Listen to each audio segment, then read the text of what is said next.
The recording is in progress. I'm never gonna get used to that. Never. And How are you doing today? good. I am very tired after a long day of work, but I am excited to talk about survival and racism.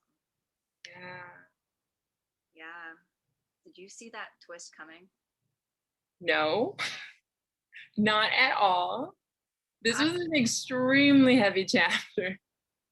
I mean, I was just like, this isn't going the direction that I think it's going, is it? And then it did. Mm-hmm. So, spoil alert, like Kendi's fight with cancer. Oh my lord. Oh my gosh. Like, come on. Cancer just Yes. sucks. Yes. The fact that he wrote this book while going through treatment and recovering, it made like as soon as he said that he was like he made himself write the book, he made himself go out to meetings, he made himself go out to lectures. I just thought about the entire book and how amazing it is. And to be able to write that, going through that much intensive treatment, going through that much pain, It took, wow. like, Kendi was already up here in my respect for just such an amazing, incredible human being. And Kendi Mm-hmm. took it that much further. Oh Mm-hmm. my goodness. Like, Yeah. At first I was like, for him to go ahead. I didn't think I could respect him more. No. But it's there because it's there now. Oh, For him to mend his story with racism, I was just like, wow, this is extremely heavy, but another incredible point. and like for Kendi to also talk about like his experiences with cancer. He was like, my mom had it, my dad had it, my very dear friend had it. Mm-hmm. They can all survive it, so can I. But he knew the statistics of people who went up against stage 4 colon cancer and who came out on the other side. Excuse me. Yeah. And he still just took it on, and I was like, oh my word. Yep. And his partner had it. Yeah. He was just surrounded. Like,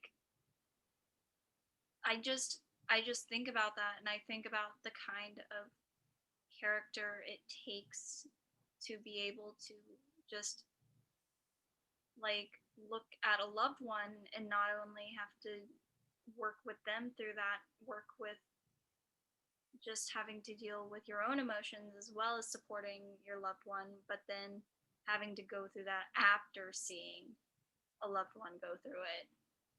Yeah. So much respect. And I cannot wait to listen to his podcast now. Yeah. Like, I just want to hear him talk. Yes. I was just everything about this man is amazing. Like, oh my goodness. So, Kendi, if you ever find this podcast, we're huge fans. We are incredible. We might, well, probably not the biggest fans, but in my mind, we are big fans. We are big fans. I would drive more than 4 hours to go listen to him lecture. Yes, I would pay a lot of money. And I don't like paying a lot of money, but I would pay a lot of money to hear him speak. Yeah. Did it say that he was still at American University? I'm not sure. Because that's in DC, so that's really close to both of us. Yes. Mm-hmm. Field trip to DC? Field trip. Oh my goodness. Like, I knew people that went to American University. Like, I can't imagine being able to sit in a lecture hall and Kendi being the professor. Yeah. That would be the one class I'm always prepared for. Do all the readings. Oh, Any opportunity I have to email him, I would. Like, even whenever we went through our own, like, anti-racist courses, I don't remember being this pumped about it. No. I like, what was it about our anti-racist courses that just didn't it just didn't have the same effect that this book has had? Mm. Huh.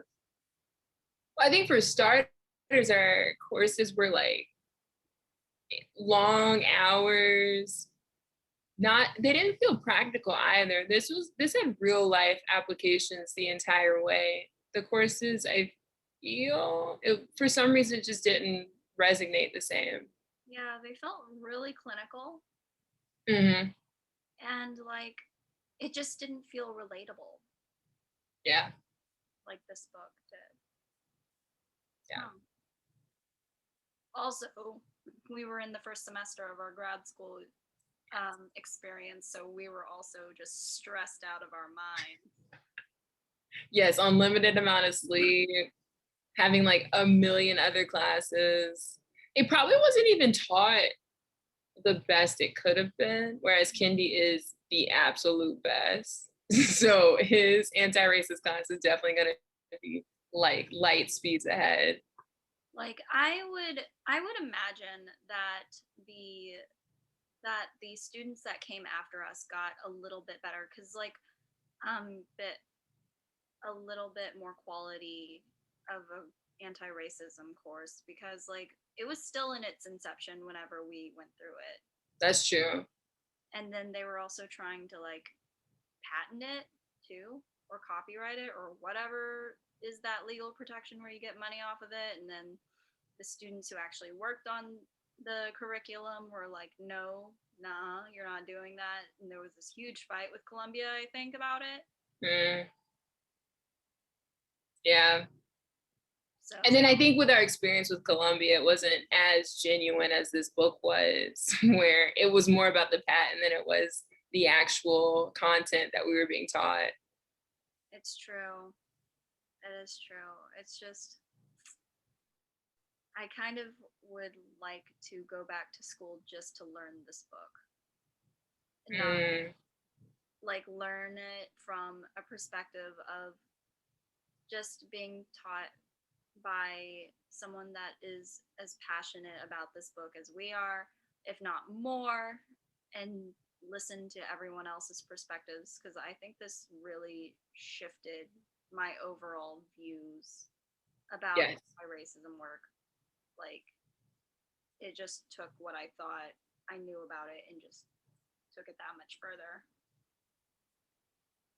I agree. I have so much more knowledge and so much more perspective on anti-racism. I think it was just a word before I read this book, but now I have like practical understanding of what it is and how to be anti-racist and that we can all be anti-racist. It's a process. It's not, it's like a state of, it's a process and a state of mind, a state of being. It's not something that you're not constantly anti-racist and that's it. It's always a growing experience. Yes. I think that's, if not the biggest takeaway, one of the biggest takeaways from this book. Yeah, is that you can like slip into an anti-racist behavior mindset, but you can just as easily slip out of it too. Yeah. It needs to be a conscious decision. Mm-hmm.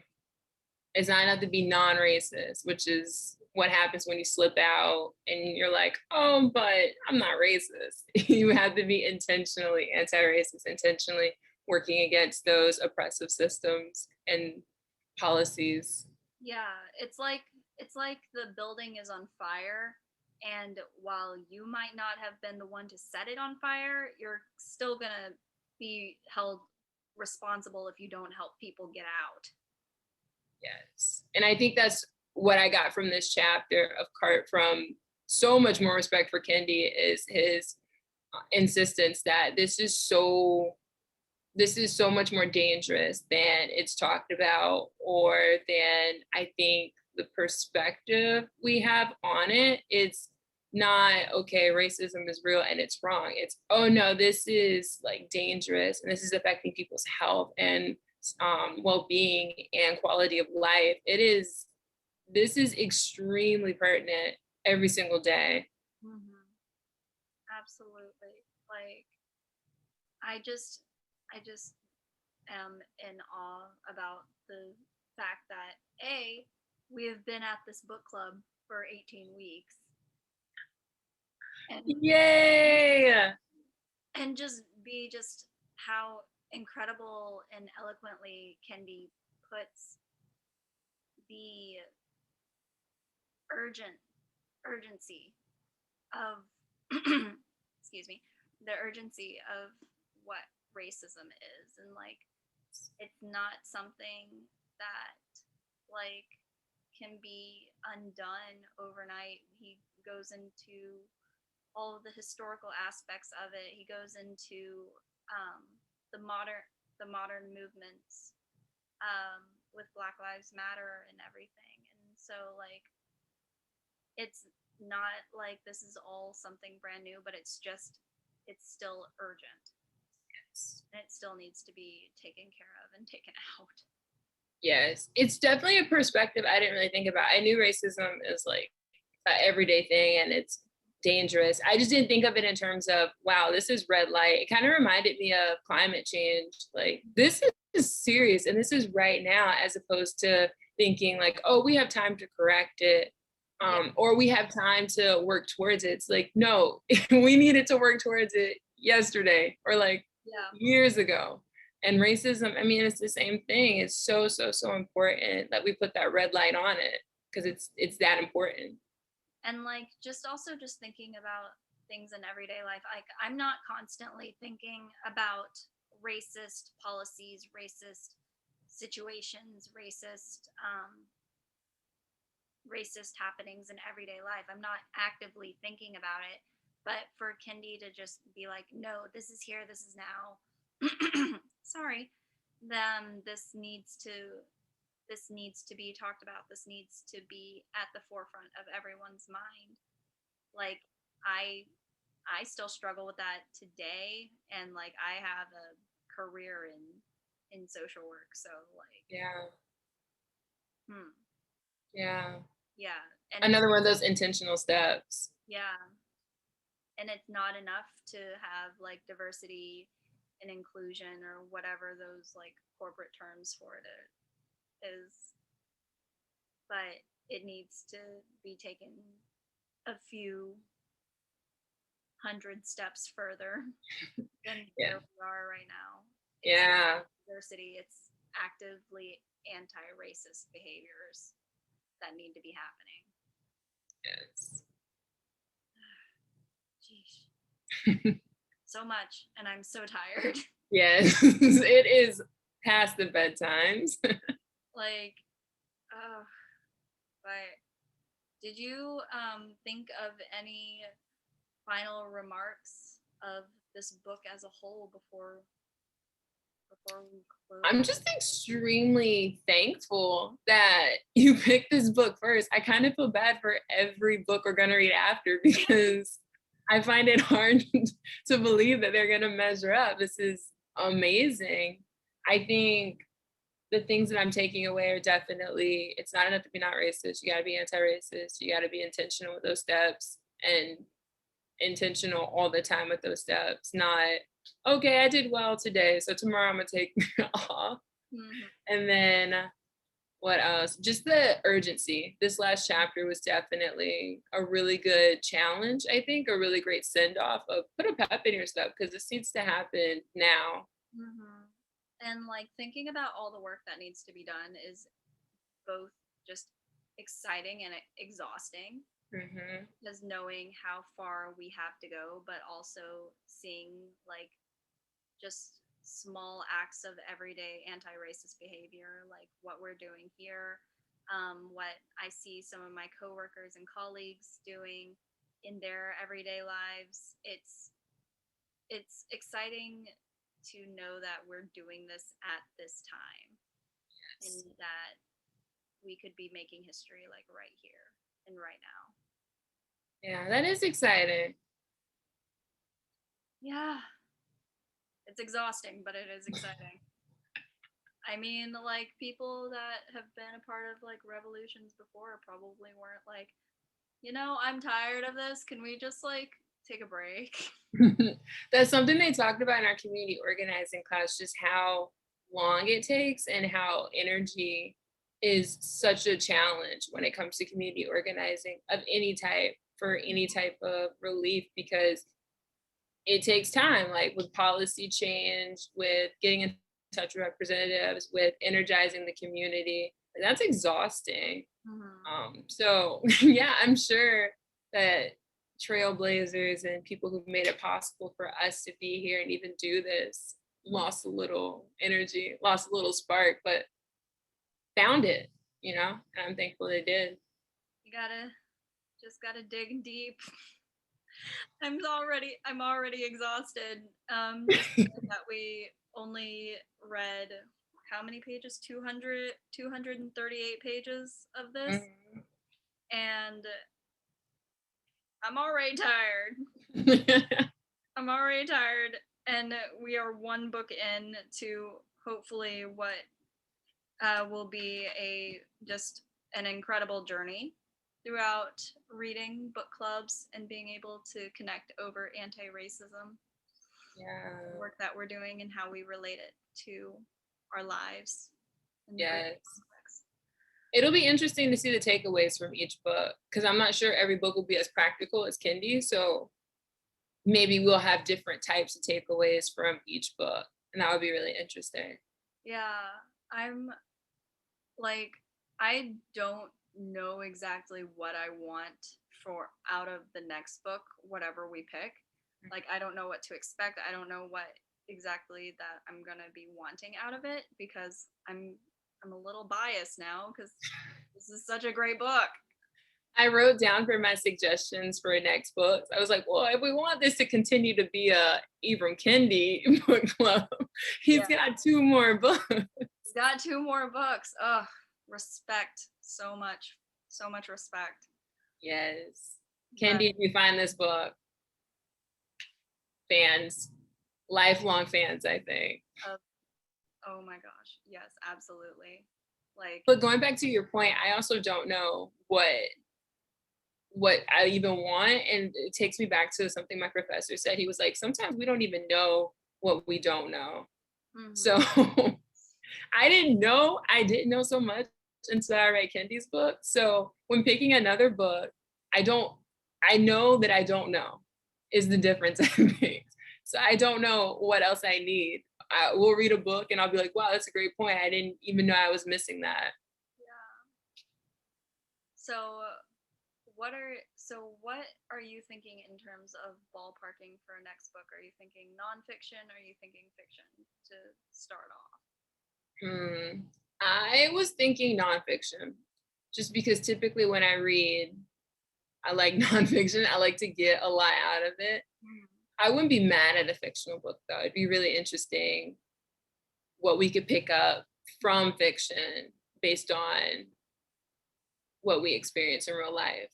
But I was thinking nonfiction. All my suggestions are nonfiction. Okay. What were you thinking? I have 2 fiction suggestions. Okay. So arguments can be made for both.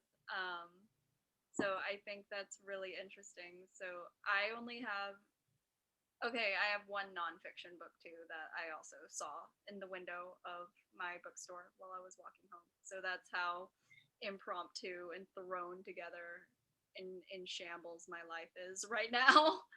Retweet.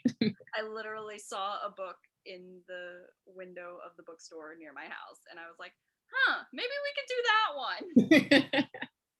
I am not mad at it though. To me, that's like the universe just doing its thing. It just dropping in your lap.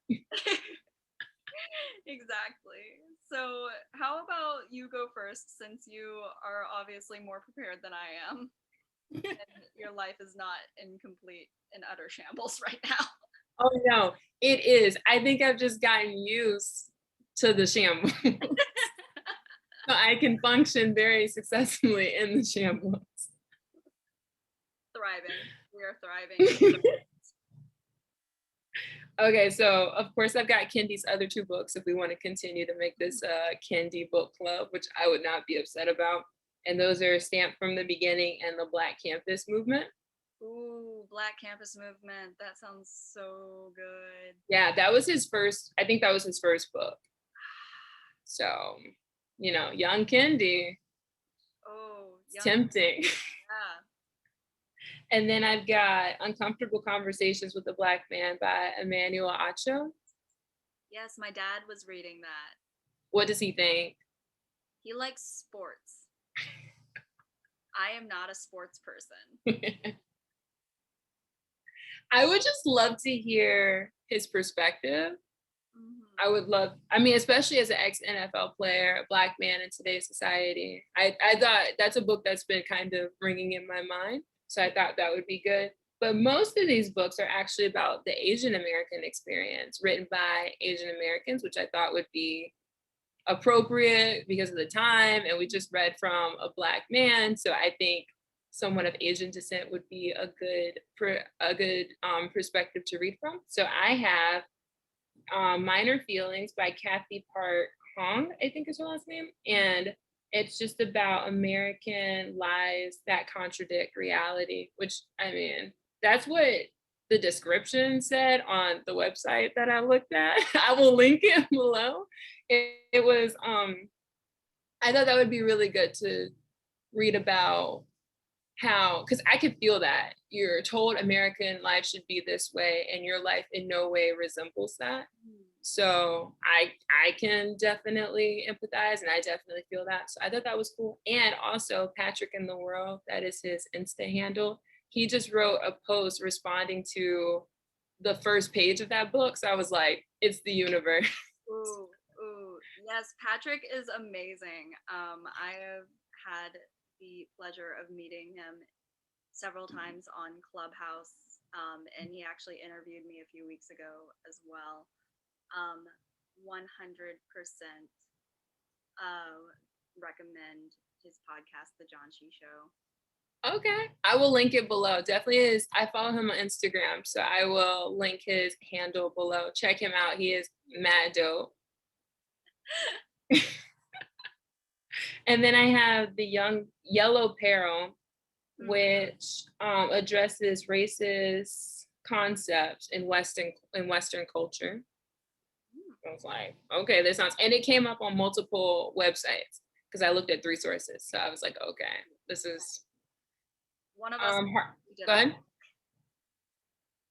I said one of us obviously did her homework while the other one just shambled and just like kind of like threw something together. I'm just like, that's how I am. I look like I have the homework, I do the homework, I present the homework. That does not mean, I do need to emphasize, it does not mean my life is together. I absolutely BS the homework and draw inspiration from the improv. See, if I felt confident in my improv skills, I would do the same. It's just, they're not good. Oh my goodness. Okay. So my was that it for yours? I have a couple, but it will go on. So you go ahead because keep going. I'm going to bring you on my little computer cart around while I am gathering my books. Okay. So continue. I think I only have 2 more. So Heart of Fire, which is Mazie K. Hirono's book, who is the first Asian American woman and the only immigrant serving in the US Senate. So it's her story. So I thought that would be mad dope. And then lastly, I've got The Myth of the Model Minority, which, I mean, is by Rosaline S. Chow and John R. Began, and it analyzes Asian American racial stereotyping and discrimination. Okay. So we have options on this side. We do have options. I am currently taking you around my room. Yes, a tour of Hannah's very aesthetic room. Everyone else is seeing my room. while I look for the other books. So, the first one that I have for you is actually Trevor Noah's memoir, Born a Crime. Okay. I don't know if you've read that. I have not. I have read like 2 chapters of it, and it's pretty awesome. And it talks about Trevor Noah growing up in the apartheid South Africa. So it kind of takes us on an international journey. Wow. So he's actually half black, half white. Mm-hmm. So it was technically illegal for him to be born in apartheid South Africa. So I find it very interesting as a memoir. The second one is also a memoir that I actually have read, but I would love to reread it because I would love to read it with an anti-racist viewpoint, which is All You Can Ever Know by Nicole Chung. She is a Korean adoptee and talks about experiencing racism from the perspective of someone who was raised in a white majority culture as an Asian adoptee. So, also highly recommend it even if we don't pick it. And then going into my fiction books, I can't find it, but one of them was The Color Purple. Okay. Because I love Broadway, and it was also written by a social worker. Mm-hmm. And then my last one was going to be, where is it? There we are. Toni Morrison, The Bluest Eyes. Ooh. So this is gonna be very difficult. I know. Oh, and then the one that I saw in the window randomly on my way home from work today was called The Undocumented Americans, which speaks about the undocumented American experience. Mm-hmm. So living in this country without their documents and without papers. So that would be another interesting read, I think, from another international perspective. But I really like all of your suggestions, though. Well, and I like yours. Oh my goodness. So we obviously have a really big list. Okay, I think, should we both narrow our list down to one and then pick from one of the two? How about we pick one from each other's list? So what sounded the best from your list to me was The Uncomfortable Conversations with a Black Man. Okay. So that's going to be my pick from your list. And then from your list, thrown together one haphazardly. I think the memoir on the, I don't remember her name, the Korean adoptee. That sounded. Okay. All right. So how about we do rock, paper, scissors, and whoever wins, we do their book first, and then we'll do the second book second. Okay, I like that. Okay. Ready? Paper, scissors, shoot. 3! Okay. So I guess we're doing Nicole Chung. Great. Oh, I'm so excited. I will be, how do I get this book to you? I'll get it because I have a Kindle with no books on it currently. So it'll be my first book. Yay! Yay! Yeah, I'll do it because I have no space for another physical book. Oh. That's true. That is probably true. So I'm excited. Yes. Good.